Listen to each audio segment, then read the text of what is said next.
Diascofoot, miroir du football de la diaspora congolaise.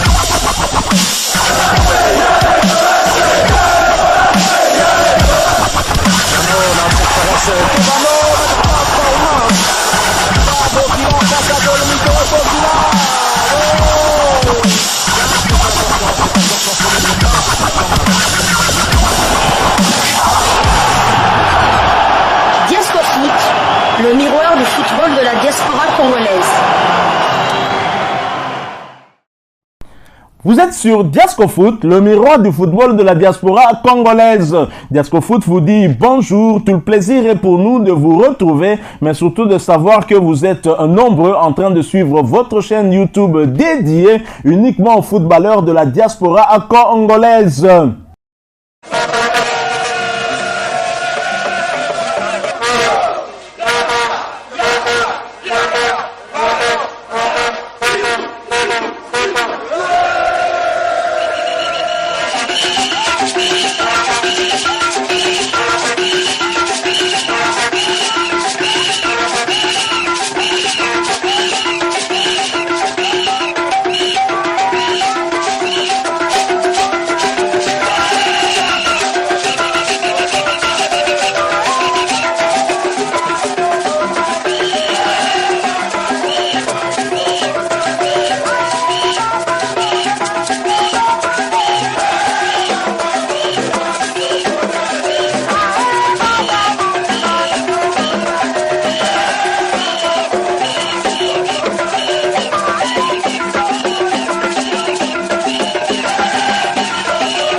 Jour J-0, c'est donc le jour du match. D-Day, comme disent les anglophones, et la République démocratique du Congo va affronter les Lions de l'Atlas du Maroc dans quelques heures au stade des Martyrs. Et si au niveau marocain et congolais, on se respecte, parce que les deux équipes se tiennent. Je signale que les confrontations entre Marocains et Congolais sont au nombre de 14, toutes compétitions, on va dire, confondues, aussi bien lors des phases finales de la Coupe d'Afrique des Nations, éliminatoire de la CAN, éliminatoire du Mondial et match amicaux. Les Maroc et la RDC sont quasiment à égalité. 7 matchs nuls, 4 victoires pour les Marocains et 3 victoires pour la République démocratique du Congo. C'est dire que c'est serré. Mais il faut quand même rappeler aussi que lors des 2 derniers matchs entre les deux nations, l'avantage est à la République démocratique du Congo avec une une victoire lors de la CAN 2017 en officiel et un match nul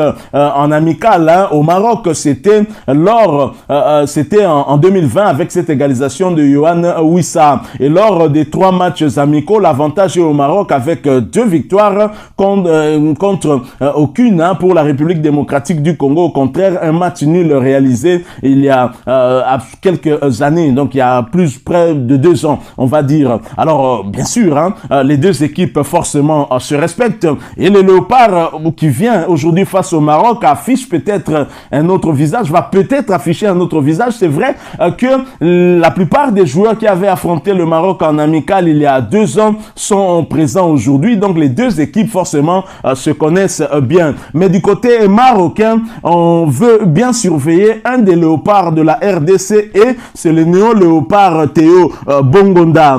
Théo Bongonda qui arrive pour la première fois en République démocratique du Congo. Il va faire ses premiers pas en officiel avec la RDC. Alors que les barrages commencent dans quelques heures, le site de la CAF a sélectionné 10 des joueurs susceptibles de briller ou faire briller leur sélection sur le chemin Qatar 2022. Pour le duel entre les Lions de l'Atlas et les Léopards, la rédaction de l'instance africaine a choisi Achraf Hakimi, le latéral droit du Paris Saint-Germain, et qu'on ne présente plus, hein, bien évidemment. Et pour côté congolais, c'est Théo Bongonda, dont voici la présentation. La RD Congo reste toujours bloquée à sa première apparition en Coupe du Monde en 48 ans, avec sa première et unique apparition dans la compétition. C'était en 74 en Allemagne, alors qu'elle était connue sous le nom de Zaïre. Le joueur né en Belgique est largement considéré comme celui qui pourrait changer la donne pour son équipe dans la double confrontation devant l'opposé au Maroc, qui a réussi de belles éliminatoires de la Coupe du Monde. Malgré la présence de joueurs de haut niveau comme Chancel Mbemba, Bongonda est l'étincelle hein, attendue pour booster les Léopards face aux Lions de l'Atlas. Depuis sa décision de changer de nationalité sportive en passant de la Belgique au pays de son père, le joueur rapide qui a marqué 10 buts pour Genk dans l'élite belge cette saison viendra s'ajouter à la force offensive déjà solide des Congolais. Bongonda, un ancien international junior belge, a finalement opté pour la RD Congo et son talent sera utile pour aider la nation de l'Afrique centrale à déjouer les Lions de l'Atlas. Voilà, donc ça c'est CAF Online hein, qui a eu à finalement mettre en avant les 2 joueurs du Maroc et de la RDC. Du côté marocain, c'est Achraf Hakimi qu'on ne présente pas, on connaît sa force offensive hein, surtout, et sur des balles arrêtées, il pourrait nous faire très très mal. Et donc celui qui va donc surveiller ce couloir gauche de la RDC devra être très très prudent avec ce joueur. Alors du côté d'Hector Raoul Cooper, lors de la conférence de presse, il a précisé, en tout cas bien sûr avec toute cette volonté de gagner ce match, il a précisé que ce ne sera certainement pas facile. Le sélectionneur des Léopards, le technicien argentin très expérimenté Hector Cooper, a affirmé hier jeudi 24 mars 2022 lors de la traditionnelle conférence de presse d'avant-match contre le Maroc que la qualification à la Coupe du Monde ne sera pas facile. Lors d'une conférence de presse d'avant-match, Hector Cooper s'est montré bien plus humble que les supporters congolais en indiquant que ce ne sera certainement pas facile.